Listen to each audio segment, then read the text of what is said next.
Ok, aujourd'hui je vous emmène avec moi. Petite balade par ce beau jour. La vidéo, vous verrez sans doute la vidéo en différé. Aujourd'hui on va parler un petit peu d'énergie. Tout est énergie. Là dans ce bois, tout est énergie. D'ailleurs tout est calme. Les énergies sont posées. Les énergies de la nature sont calmes. Pourquoi calmes? Je vous laisse deviner, hein. Il n'y a pas de mental. Là, vous entendez l'eau. On a les 4 éléments. L'eau, la terre, le feu par la lumière, et puis l'air qu'on respire. Comme il n'y a pas de mental dans la forêt, il n'y a que des animaux. Tout est calme. Comme toute énergie, que le mental est une énergie comme d'autres, lorsque le mental est omniprésent, notamment dans les villes, les énergies peuvent être lourdes parce que c'est des énergies qui sont constituées de toutes les pensées, de tous les humains, qui sont concentrés au même endroit. Et comme les humains, malheureusement, sont souvent très tristes, très inquiets, ils sont soit dans le passé, soit dans l'avenir, ou toujours en train de courir, jamais dans le moment présent. Du coup, leurs pensées se nourrissent de ça et ça crée ce qu'on appelle un égrégore. Qu'est-ce qu'un égrégore? C'est un agglomérat de pensées qui finissent par former des petites boules, puis des moyennes, puis des grandes, puis des très grandes boules d'énergie. Voilà, et donc quand on vient de la nature et qu'on rentre dans les villes, sans s'en rendre compte, on rentre dans ces boules d'énergie qui sont constituées de toutes les pensées, de tous ces gens, tous ces êtres humains qui sont concentrés au même endroit. Donc, vous m'excusez parce que là, je suis en train de monter une petite côte, donc je suis un petit peu essoufflé. Pas que je suis pas sportif, mais voilà. Et donc, comme je disais, tout est énergie. Et de la plus petite pierre à la plus grande sphère, à la plus grande étoile, les plus grandes planètes, tout est énergie. Voilà. Des énergies certes différentes, mais tout se ramène à ça. Une pierre a une énergie, même si peu réussissent à sentir les énergies de pierre, des pierres, des cristaux. Les végétaux ont une forme d'énergie. Évidemment, cette énergie, on peut la retrouver en concentré dans les huiles essentielles. Et puis, les animaux ont une énergie. Ça, comme ils sont plus proches de nous, c'est plus simple de le voir. Voilà. Et puis, les humains ont une énergie. Alors là, ça devient beaucoup plus difficile à appréhender. Parce que l'énergie des humains, elle est constituée de leurs énergies physiques, éthériques. Éthériques, c'est les énergies qui sont autour du corps, voilà. Émotionnelles, voilà. Je n'ai pas besoin de vous expliquer. Toute émotion est une énergie, voilà. À ça s'ajoutent les énergies mentales, toutes nos pensées dont je parlais tout à l'heure, qui ont leur propre énergie. Et tout ça mélangé fait qu'un humain a une énergie globale moyenne, on va dire, que certains ont appelé l'aura. Alors, l'aura qui est en fait constituée de plusieurs couches, hein. La couche physique, l'énergie du corps, l'énergie de la première couche énergétique qui s'appelle la couche éthérique, la couche émotionnelle, la couche mentale. Il y a même d'autres couches qui parlent de couches spirituelles et du corps spirituel. Et puis après on va plus loin, après ça dépasse l'entendement humain, on parle de corps bouddhique, atmique. Je rentre pas dans ces choses-là parce que ça devient trop compliqué. Et puis tout le monde a son avis dans le milieu spirituel et ça correspond pas à grand chose. Voilà. Moi, ce qui m'intéresse, c'est l'énergie d'un humain. Et lorsqu'on est connecté aux énergies, à la sienne d'abord, puisque souvent c'est un travail par rapport à soi, se connecter à son corps en conscience, on a tellement oublié dans nos sociétés, on court tout le temps, notre corps devient juste un outil, un véhicule oublié, on va s'occuper de nos voitures, mais on s'occupe jamais de notre corps, c'est stupéfiant. Ou alors, des fois, on s'en occupe à outrance, voilà. Donc, voilà. Et la première des choses, c'est reconnaître l'énergie de son corps et l'entendre. Quand vous écoutez votre corps, au début, c'est pas facile, hein. On nous a pas appris ça, quoi. Quand on écoute notre corps, eh bien, on peut prévoir les problèmes. On peut prévoir qu'à tel moment, il faut s'arrêter. À tel moment, on peut aller un peu plus vite. À tel moment, on est en pleine forme. Voilà. Mais c'est tout un travail de ressenti qu'on ne nous apprend pas à l'école. Voilà. Après, il y a notre propre énergie émotionnelle. Voilà. Là aussi, c'est pas forcément évident parce que, comme je le disais, à l'école, on nous parle pas hein, de nos émotions. Hein. C'est caché, c'est mis de côté. Puis ça va loin. Hein. Une femme, à la rigueur, a le droit de pleurer, un homme ne peut pas. Voilà, c'est tous ces trucs-là. Mais globalement, on va dire que les émotions, de toute façon, chez nous, dans nos sociétés, en tout cas occidentales, elles sont cachées. Voilà. On va beaucoup vous parler des émotions. Donc on va beaucoup parler intellectuellement des émotions. Ça, on est fort. Ouais, les belles émotions, l'amour, le bonheur, etc. Tout le monde est d'accord avec ça. Voilà. On en parle beaucoup, mais les ressentir, c'est totalement différent. Voilà. Parce que ressentir, c'est mettre de la conscience sur. Comme ressentir le corps physique, c'est mettre de la conscience sur le corps physique. Ressentir les émotions, c'est mettre de la conscience sur nos émotions. Et mettre de la conscience, ça veut dire qu'on se dissocie. On se dit, que dit mon corps par mon ressenti? Que disent mes émotions par mon ressenti? Je me dissocie et j'observe. Et là, c'est différent parce que on rentre dans une autre dimension où on est plus maître de nous-mêmes. On reprend notre pouvoir puisque on ne se laisse pas embarquer par nos émotions. Voilà.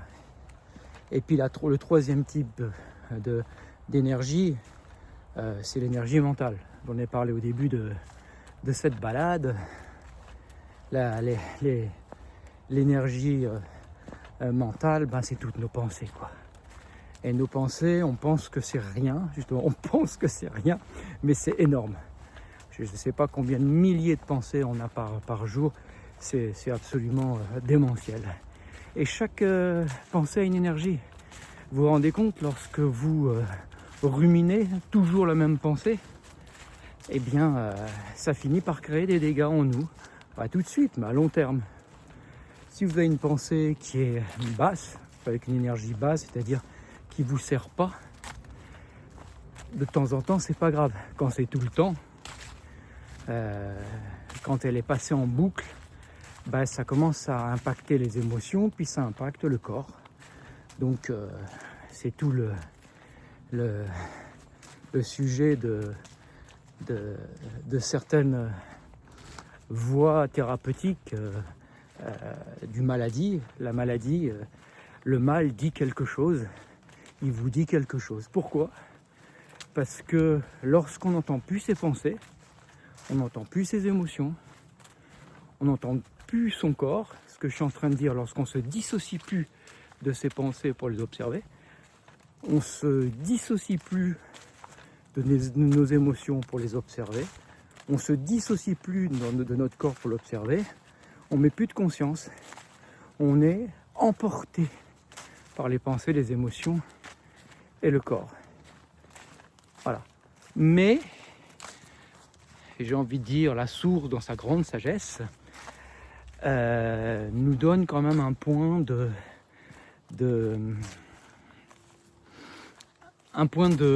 repère, je veux dire. Voilà.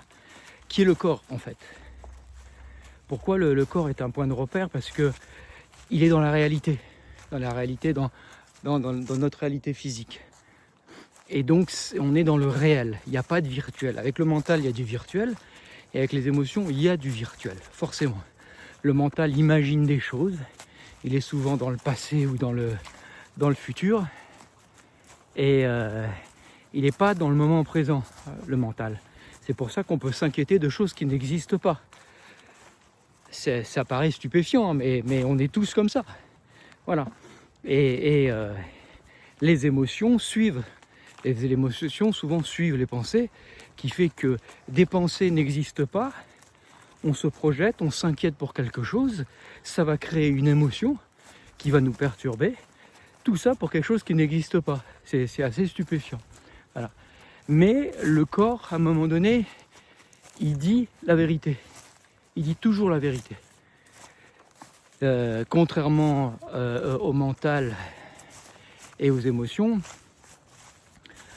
quand moi, je vais dire une bêtise, hein, quand j'ai envie d'aller aux toilettes, excusez-moi, je vais pas tergiverser.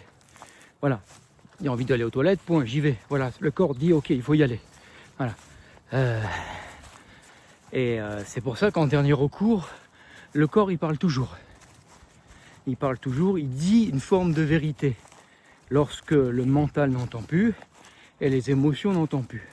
C'est pour ça que certaines maladies peuvent être déchiffrées par le corps.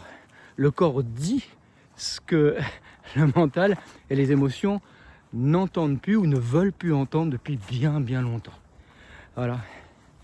Et c'est d'ailleurs pour ça que moi, lorsque je suis thérapeute, lorsque je prends quelqu'un, en tout cas pour la première fois, en séance, des séances complètes, profondes et globales, je ne demande jamais à la personne, je lui explique au téléphone comment ça se passe, je lui demande jamais pourquoi elle veut venir me voir. Si elle vient me voir, c'est que forcément elle a un souci, c'est une évidence.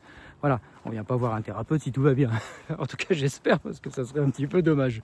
Voilà. Et donc, la personne, je lui dis surtout au téléphone, me dites pas pourquoi vous venez, vous souhaitez me voir, pour pas que j'influence mon mental. Et puis quand la personne, on est d'accord sur tout, on prend rendez-vous, la personne, je la mets en face de moi en séance, et je me connecte à ses énergies. Et ces énergies, c'est sa signature. C'est ce que dit son être qu'elle n'entend pas. Voilà. Et ces énergies parlent pour elle. Ces énergies disent ce qu'elle ne peut plus entendre par son mental, ce qu'elle ne peut plus entendre par ses émotions. Voilà. Et c'est pour ça que souvent les gens en séance sont souvent stupéfaits. C'est pas que je suis un voyant extra marabout médium extraordinaire, c'est que j'ai l'habitude de me brancher sur mes propres énergies et sur les énergies des autres. Voilà. Et je sais tout de suite ce qui se passe. Et symboliquement, je sais de quoi ça me parle. Et la personne a l'impression que je lui dis ne me dites rien, il y a telle chose et telle chose et telle chose, et la personne est stupéfaite. Voilà. Parce que tout simplement, je vais à la source. C'est quoi la source? La source, c'est son énergie. On a chacun une énergie propre, qui est un mélange effectivement d'énergie mentale, émotionnelle et physique. Et quand on a la capacité, comme moi ou d'autres, hein, de se brancher sur ce type d'énergie, sur l'énergie de la personne, on sait tout de suite qui elle est en face. Voilà. Donc j'ai pas besoin de savoir son nom, j'ai pas besoin de savoir sa profession, tout ça c'est qu'apparence. Voilà. J'ai pas besoin de savoir connaître sa vie. Je sais déjà ce qui se passe au moment où elle me voit. Je perçois tout de suite par ses énergies qu'est-ce qui va pas sur le moment où elle vient me voir. Voilà. Et je vais directement à la source. Voilà. Je passe pas par le mental, je passe pas par les émotions. Je mets mon corps en vibration avec ses énergies à elle, ses énergies corporelles. Voilà. Et tout de suite, je lui dis ce qui se passe. Voilà. Donc, c'est fondamental de savoir que tout est énergie et chaque être a sa propre énergie. Quand on a compris ça, on voit les choses déjà différemment. Il n'y a pas de bien, il n'y a pas de mal d'une certaine manière. Il y a telle énergie avec laquelle on est bien, telle énergie avec laquelle on n'est pas bien. Voilà. Et quand on apprend à connaître ses propres énergies, on peut aller rencontrer l'énergie de l'autre et notre vie peut changer parce que tout simplement, lorsque moi je rencontre les autres, que j'ai l'habitude de sentir leurs énergies, je sais tout de suite les gens qui me conviennent et ceux qui ne me conviennent pas. Voilà. Certains diront que c'est de l'intuition. Oui aussi. L'intuition est aussi une forme d'énergie. Mais du coup, ça facilite la vie. Donc, mais malheureusement, on ne nous apprend pas, comme je le disais au début, à connaître notre corps, à écouter plutôt, on va être précis, à écouter, à observer notre corps dans notre parcours scolaire. On ne nous apprend pas à écouter et à observer nos émotions, comme je disais, on ne nous apprend pas à écouter et observer nos pensées. Ça, c'est presque le plus difficile. Surtout que dans nos sociétés occidentales, on est vraiment très très dans le mental. Donc les pensées, on admire beaucoup les gens qui réfléchissent beaucoup. Voilà. C'est eux qui ont souvent les plus hauts postes chez nous. D'ailleurs, on voit le résultat. Hein. Mais donc tout ça pour dire que s'observer, s'écouter, c'est primordial. Au niveau physique, émotionnel et mental. Sinon, vous êtes immergé dans votre véhicule physique, émotionnel et mental et vous n'avez pas de recul. Voilà.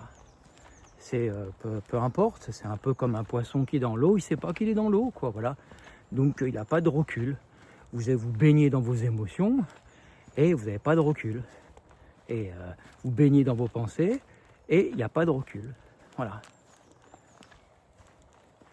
Et d'où l'importance d'avoir une hygiène d'observation par rapport à soi-même. Voilà. Voilà un petit enseignement et retour de ce que je vis moi en séance avec mes patientes et patients, mes clientes et mes clients. Voilà.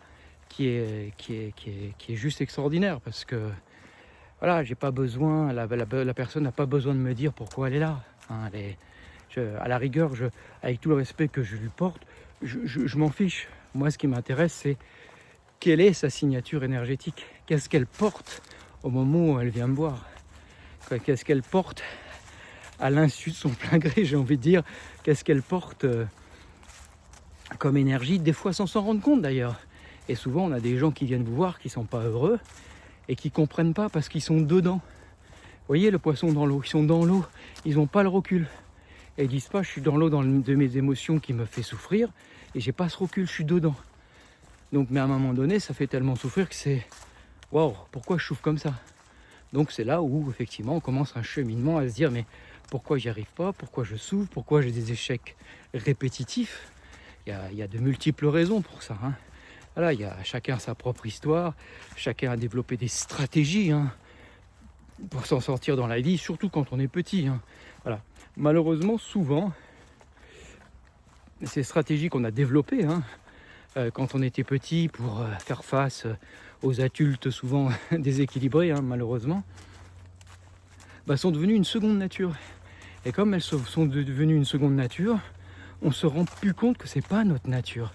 Et adulte, on continue avec ces énergies, même si on est sorti de la problématique de nos parents ou de ce qu'on a vécu, même si on n'est plus du tout dedans, on continue on a été conditionné, j'ai envie de dire, et on continue à se comporter comme si on était en face de cette problématique.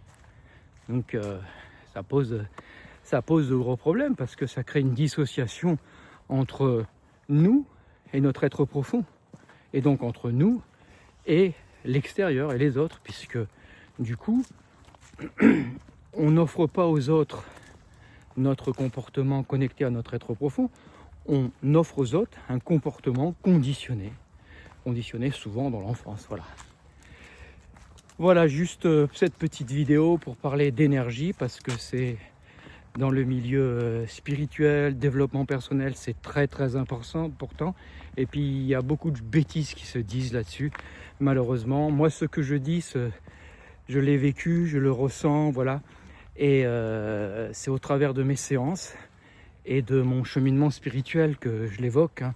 Je ne l'ai pas lu dans les bouquins, ou les bouquins, certains l'ont pu le confirmer. Mais tant qu'on ne l'a pas vécu, il est difficile de parler de quelque chose. Voilà. C'est une question d'honnêteté aussi par rapport aux autres. Voilà. Donc de parler de quelque chose qu'on a expérimenté et qu'on continue à expérimenter. Sur ce, si vous voulez prendre rendez-vous avec moi, il n'y a pas de souci. Donc mon numéro de téléphone, c'est 06 78 44 10 63.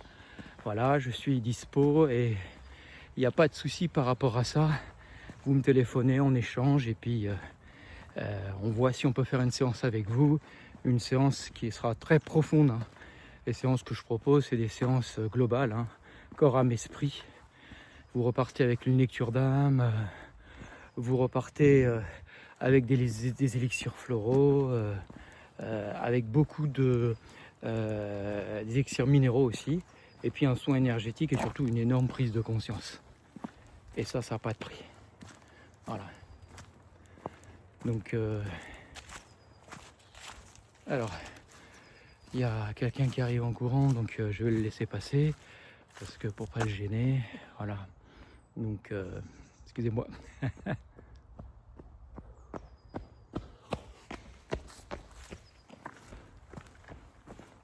Voilà, donc les séances que je propose sont très complètes. On en fait entre 1 et 3 fois par an. Mais c'est comme un bilan de ce que vous vivez en ce moment. Si vous avez des échecs répétitifs, des blessures, des peurs, des multiples, des choses dont vous n'arrivez pas à sortir, vous vous sentez embourbé, à tous les niveaux. Venez me voir, j'aurai sûrement des choses à vous dire. Voilà. Donc quand je fais une séance, pour moi c'est 3 heures de travail, pour vous c'est 2 heures. C'est-à-dire que quand vous venez me voir, on est OK au téléphone surtout. Je me connecte à vos énergies une fois que j'ai raccroché et je reçois une lecture d'âme. Voilà, une lecture de votre âme, voilà, que je consigne sur papier ou sur ma tablette. Voilà, je reçois des élixirs floraux en intuition, des minéraux et même une huile essentielle alliée. Voilà. Et après, on se voit pendant 2 heures. Voilà. Donc, la première partie des 2 heures, c'est un constat avec mes outils. Voilà. J'ai plusieurs outils à ma disposition et mon corps, et mes énergies que je mets en résonance avec les vôtres, comme je vous l'ai expliqué. Et puis, je travaille avec les baguettes de sourcier, qui ne me permet pas de trouver de l'eau en vous, puisque vous avez déjà 70% d'eau, je vous rappelle. Hein. Mais ça me permet d'avoir des tas d'infos sur les âmes qui vous entourent, sur les lignées, sur vos conditionnements, sur les entités, voilà, donc, et puis je suis clairaudient. J'entends des messages qui vous concernent selon ce qui est juste et nécessaire au moment où vous venez me voir. Voilà. Et donc, la première partie de la séance, c'est un constat avec ces 3 outils. Et la deuxième partie de la séance, c'est un rééquilibrage énergétique. Il y a une prise de conscience. Voilà, j'ai pointé sans que vous me posiez de questions, sans demande de votre part. La vie a pointé ce qui devait être nettoyé ou rééquilibré. Voilà, et puis la deuxième partie, c'est ce rééquilibrage avec différents outils aussi.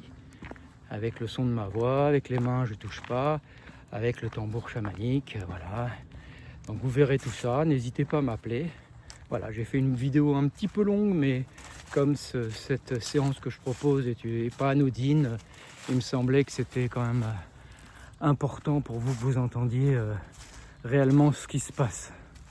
Voilà, donc quand on vient me voir, c'est jamais par hasard et c'est toujours très profond. Voilà, parce que je suis quelqu'un de très profond et parce que vous êtes aussi quelqu'un de très profond, c'est une évidence. Sinon, vous ne viendriez pas me voir. Voilà.